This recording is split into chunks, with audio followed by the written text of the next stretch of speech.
Hi friends. So இன்றைக்கி வந்து ஒரு சுவாரஸ்யமான புக் பற்றி உங்ககிட்ட இன்றைக்கி ஷேர் பண்ணலான்னு தோணுச்சு. Military reminiscences by colonel James Welsh. இதோட தமிழாக்கம் வந்து இராணுவ நினைவலைகள் பை கொலனல் ஜேம்ஸ் வெல்ஷ். இந்த கொலனல் ஜேம்ஸ் வெல்ஷ்ன்றவர் ஒரு 16 வயசில் ஈஸ்ட் இந்தியா கம்பெனியில் ஜாயின் பண்ணுறாரு.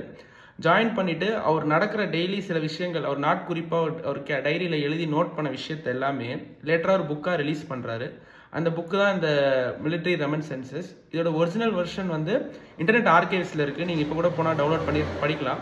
அண்ட் உங்களுக்கு தமிழாக்கம் வேணாலும் நீங்கள் வந்து வாங்கிக்கலாம். பட் இந்த புக்கு எவ்வளோ இம்பார்ட்டண்டான இதுதான், ஆஃப்டர் 18th செஞ்சுரியில் நடந்த ஃப்ரீடம் ஸ்ட்ரகிள் தாண்டி நடந்த போர்கள் வந்து இந்த மனுஷன் நேரில் பார்த்து தினம் நாட்குறிப்பாக எழுதி வச்சிருக்காரு. அது ரொம்ப நிறைய சுவாரஸ்யமான விஷயங்கள் இருக்குது. இந்த புக்கு நான் படித்து முடிக்கிறப்போ லிட்ரலி ஐ வாஸ் ப்ளோன். ஏன்னா சில விஷயங்கள் வந்து நம்மக்கிட்ட யாரும் சொல்லலை. சில ஹிஸ்ட்ரிலாம் நமக்கு வந்து இதெல்லாம் ஹிஸ்ட்ரியில் ஆட் பண்ண சில விஷயங்கள்லாம் இந்த புக்கில் இருக்குது.